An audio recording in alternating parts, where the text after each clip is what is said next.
And we want to start by talking about the upcoming primary, which was pushed back to June 2nd. And of course, this is a presidential election year. Cynthia and Barbara have similar questions, Governor. Let's read both of them to you, and we'll put them both up on the screen. The first is from Cynthia Irving, who writes, due to the COVID virus and concerns for safety, will we be able to vote by absentee ballot in November? Is this being put into place? And Barbara asks a similar question. Are we preparing to do this for the primary and the November elections? Can we vote by mail?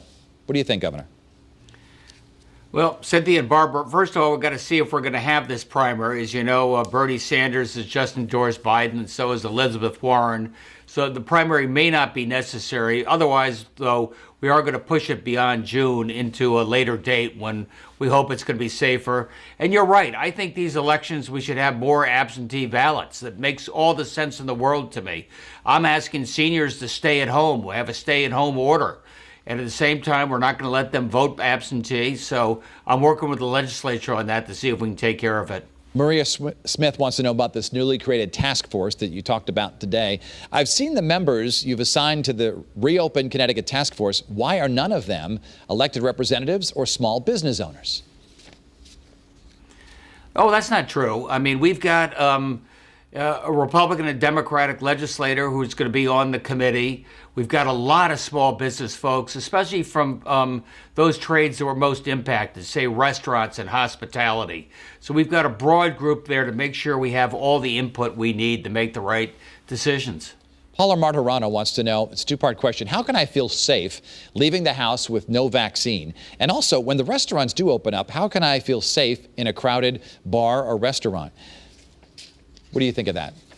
Well, I think everybody says, hurry up, get these places open. But I think you're going to find a lot of people are going to be reluctant to go back to their old habits. You know, maybe you'll go to a restaurant if you can sit outside with a good social distance, but you might be a little reluctant, at least in the near term, to sit inside. So I think a lot of this is going to be self-correcting. It's going to take some months to get back, to the new normal.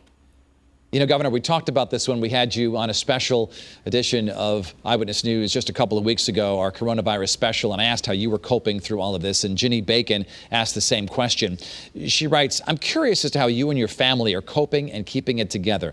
Your efforts are greatly appreciated. Your decisions have not been easy, I imagine, but necessary during this sad time. Governor, how are you coping through all of this every day? Look, I'm working my heart out because I care that there's nothing more important, and often we don't really care that much about government. They just get in the way, but right now is a time when you need leadership. And more importantly, I see it from the hospitals, I see it from the nurses, I see it from the docs, I see it from all the folks in state government who are taking the lead. You know, a lot of these guys, are showing up every day to work and doing the best they can. And I'm just honored to be able to work with them. And I think we're making a difference. I think we're bending the curve. Our hospitals bent a little bit, but they never broke. They always had capacity. Nobody was turned away. And we are terrified of what the surge might have done. And so far, so good. And I'm just tragic at the number of deaths, though, and the number of infections, the incredible, distress for people who are at home, isolated, the depression there. And we're going to make this better, and we're going to get going soon. Governor, do you see a day in the future when things return to normal, where the outdoor restaurants are filled and tables are next to each other and people are in the gyms on treadmills next to each other and we're going to sporting events, or is that maybe part of our history? I think I'll always be a little different. I think you'll probably not want to be in a crowded restaurant quite the same way you were 6 months ago. I'm not sure it's going to be like Asia where we're just going to bow, but you'll figure out how much interaction there's going to be. There may be some changes. Governor Lamont, we thank you so much for your time tonight. Stay safe and stay healthy out there, and our best to Annie and Teddy and Emily and Lindsay and the whole Lamont family, and we thank you for being with us. You're doing good work. Thanks, Dennis. Thanks, Governor. Up next, your questions on the economy, layoffs, things like that, all the unemployment issues that you want to talk about. State Labor Commissioner Kurt Westby is on deck. We'll be right back.